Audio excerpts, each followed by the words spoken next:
Hey, what's up guys? Welcome back to Daily Downshift. My name is Nestor and today is officially first warm day that we've had here in Canada in quite some time. The next 10 days are looking amazing, and so we decided to do a little install on the G87 M2, and of course we are yet again working with our buddies from AutoTecknic. So we have already done one engine bay mod, and that is of course the intakes, but this is going to be the first one that we're kind of getting here of just kind of some eye candy. So looking into the engine bay here, guys, obviously it's pretty stock, you know, engine cover, plastic, you got this metal piece, and this is actually what we're swapping out today. This is the cooling shroud, and we have a carbon one from our friends at AutoTecknic. And as always, guys, we do have a discount code for you if you are looking to purchase this. It's just simply Daily Downshift on AutoTecknic's website, and I think that's going to save you about 10% on pretty much anything. Alrighty. Oh, it's right here. We're getting somewhere. Okay, one layer has come off. All right, here we go. Second layer is off. There's actually one more layer underneath this. Shocker. All right, there's the third. It's like an onion, it just keeps on going. We can kind of get an idea of what it looks like here. Yo, check that out. Ooh la la. Oh yeah. Oh, check this out. This is nice. You got a little stamp that's kind of imprinted onto it. Very cool. Authenticity stamp. Yeah, kind of. You can take this off. Interesting. Okay, well there it is. That's beautiful. Obviously, you got really nice weave here. So that's gonna replace basically this stock unit right here. So. Oh yeah. That should give us quite a bit of flair in the engine bay, that's for sure. Yeah, you're gonna want to leave your hood open this summer. Yeah. Oh yeah. Someone else wrenching on my car. Absolutely love it when I don't have to do any work. All right, so those two screws are out.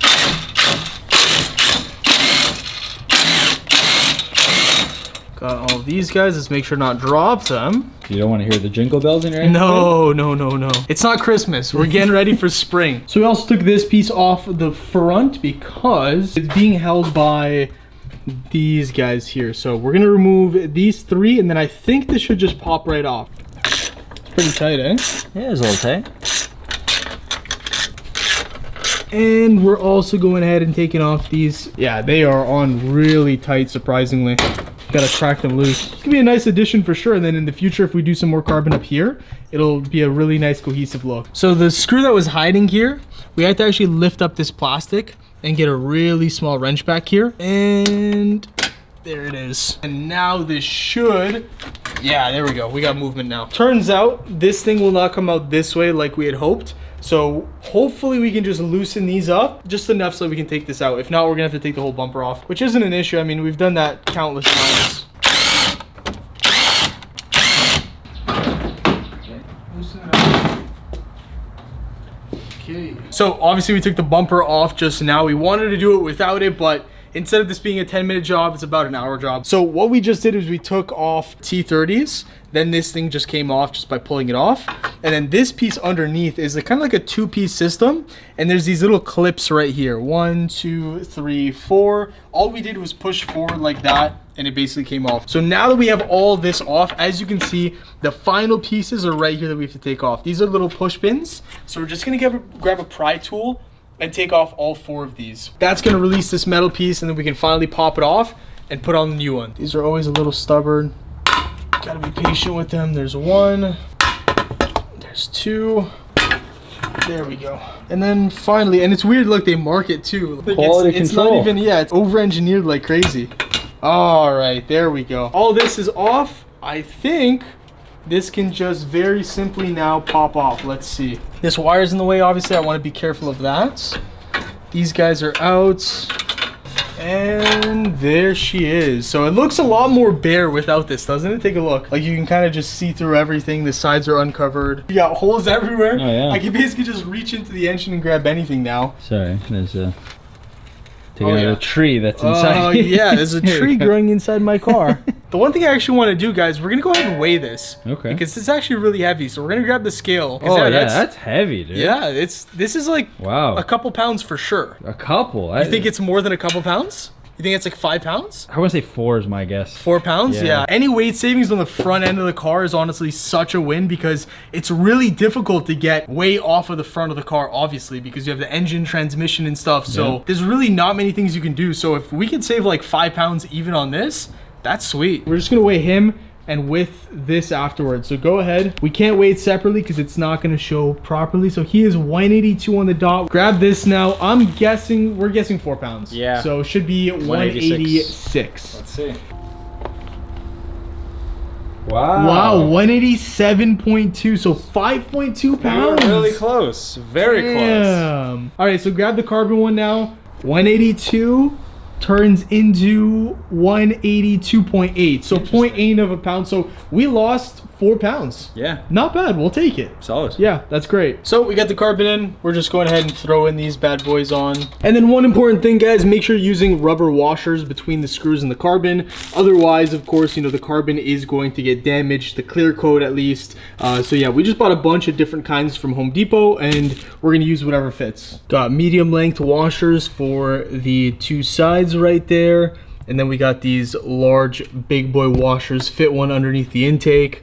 One there, one there, one there, 6 in total. So also put these T40s back on both sides and then got these little push pin rivets back on as well. Really the only thing now to do is put these 2 back on, bolt it up, and then the bumper, but that's kind of the progress we have. Where is it at? Yeah, we have to transfer this over. Still have to figure out how to do that, but I think this is just like a simple clip mechanism that we have to release. Put these 2 little plastic covers back on, bolt this down now.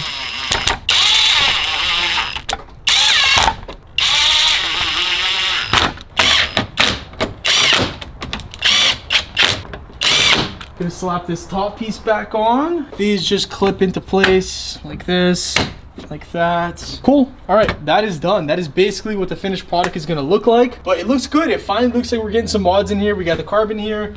We get the BMS intake starting to look real nice. This is not gonna be it for the engine bay. We're gonna have more in the future for sure because right now, it's still a little too stock for my liking. Yeah, externally, it's done up. Oh, externally the car is nice, yeah, but internally, especially in the actual cabin, we're gonna have to make some major changes there pretty soon too, guys. So I like the sound of that. Okay, guys, and it is done. This is what it kind of looks like with the engine bay all opened up and nice.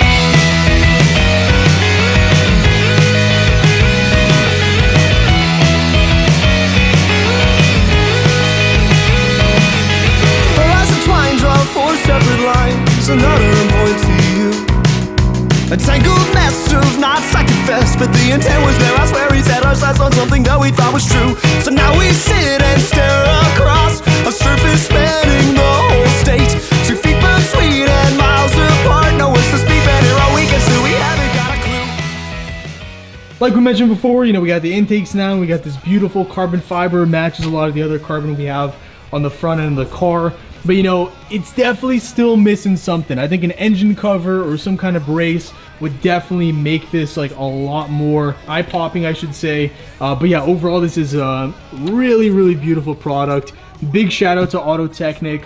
And again, if you guys are interested in checking this out for yourself, link is in the description. You can use code DailyDownshift to save 10% off this as well. Yeah, honestly, a bit of a bummer that you have to take off the front bumper, or at least disconnect a lot of those connection points and pull it back. The one thing that I would recommend though, is if you are looking to do anything involving taking off the front bumper, and if this is something you're doing yourself, it almost makes sense to buy a lot of this carbon fiber stuff from AutoTecknic or whoever, and then do it all at the same time. So like, for example, doing like inserts, doing this in carbon, doing this in carbon, doing this. It kind of makes sense to like just splash and get a bunch of pieces at once, take off the front bumper, and then just add everything at the same time, because we've taken this bumper off like 4 or 5 times now for each and every one of these installs, and it's definitely a little tedious. So if you could do it all at once with a bunch of mods, that would be the way to go. Let me know what you guys think in the comments down below. We're gonna have more content coming your way very soon. A couple more carbon pieces. We got the summer wheels going on super soon. I cannot wait to finally see what the beautiful summers look like with all the carbon and things we've done to the car. Everything's really gonna come together nicely, and I cannot wait. So if you guys enjoyed, smash that like button, subscribe for more content on the M2 G87, and I'll see you guys in the next one. Peace.